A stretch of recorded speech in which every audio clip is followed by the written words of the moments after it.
Magandang araw sa lahat. Ito naman Pamalas TV. Ayan, isang video na ipapamalas ko sa inyo dahil andito naman tayo sa ating taniman na formosa na pinya. Ito ay pinabunga na natin guys. Di bali ang ginawa natin nung magdadalawang linggo na nang mag-apply tayo ng fertilizer. Ito ay panghuli ng apply natin Papakita ko lang sa inyo kung ano yung fertilizer na inilagay natin na pangpalaki at pangpatamis ng bunga ng ating formosa na pinya. Ayan, kaya tapusin nyo lang ang video to kung gusto nyong malaman kung ano ang nilagay natin na fertilizer. Ayan. Ayan guys, di bali naglagay na nga tayo ng panghuli na fertilizer sa ating tanim na formosa na pinya. Ayan. Yung mga bunga nga nila ay mga labas na mayroon ng mga tangkay. Ayan. Ang nilagay natin na fertilizer sa ating pinya parang lalong lumaki ang kanilang bunga at tumamis. Naglagay tayo ng urea. Urea guys ang nilalagay natin sa panghuli natin na pag-a-apply ng fertilizer na para sa bunga. Na ito nga ay para nga sila lumaki at tumamis ang kanilang mga bunga. Ayan. Di bali dalawang linggo na nga tayo nang mag-apply tayo ng fertilizer. Yan, di bali ang ginawa natin dito, sinalubong natin ng urea yung palabas na bunga na ating pinya. Kaya ito na nga, may mga tangkay na, talagang labas na ang kanilang mga bunga at talaga naman na malalaki. Kaya makikita mo yan kahit sa murang gulang pa lang niya, makikita mo na malaki talaga ang kanyang bunga kahit ganyan pa lang siya. Di bali lumalabas na rin nga ang kanilang mga bulaklak. Ayan guys, di bali mga mahigit 2 months ito ay mag-harvest na tayo sa ating tanim na pinya.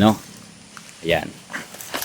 Kaya tayo guys nga nag-a-apply, hindi rin para sa bunga, para din to sa mga suhi na darating para malulusog din ang suhi na darating ng ating pinyang ito kapag ito ay inani natin, para kapag magkuha ulit tayo o magtanim talagang malulusog ang maitatanim na naman natin na pinya.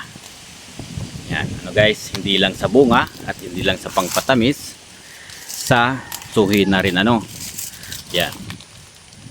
Yan, kung napapansin nyo nga talagang magaganda ang bunga, halos talagang malalaki. Ayan.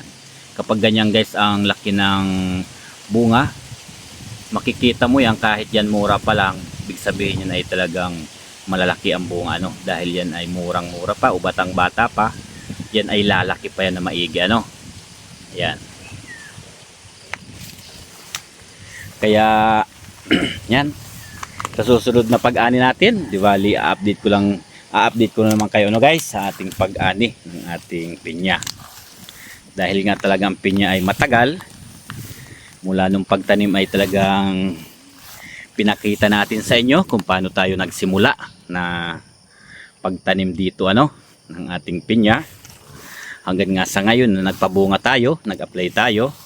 Yan, hindi natin tinatago sa inyo kung paano tayo nag-aalaga ng ating tanim na formosa na pinya.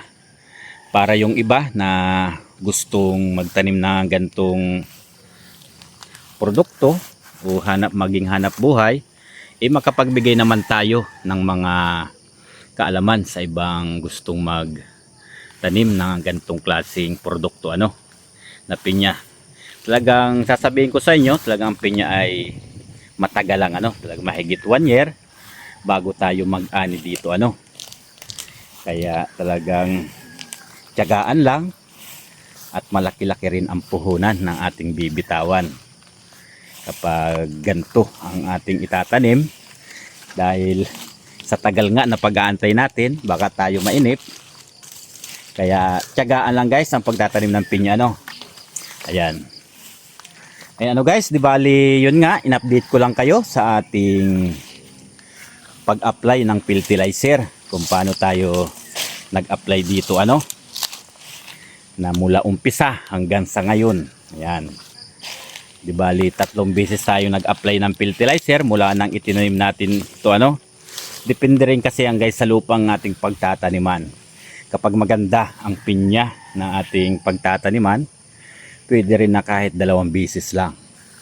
Pero kapag medyo mahina ang lupa, talagang kailangan natin na 3 na pag-apply ng fertilizer. Kaya marunong din dapat tayong magtingin sa ating tanim na pinya, ano? Kung malulusog ba sila o malalaki na ang kanilang mga bulas bago natin ito pabungahin, ano? Ayan. Ayan guys, ano? Di bali maraming salamat po sa inyong panonood at sa walang sawang pagsubaybay sa ating mga video.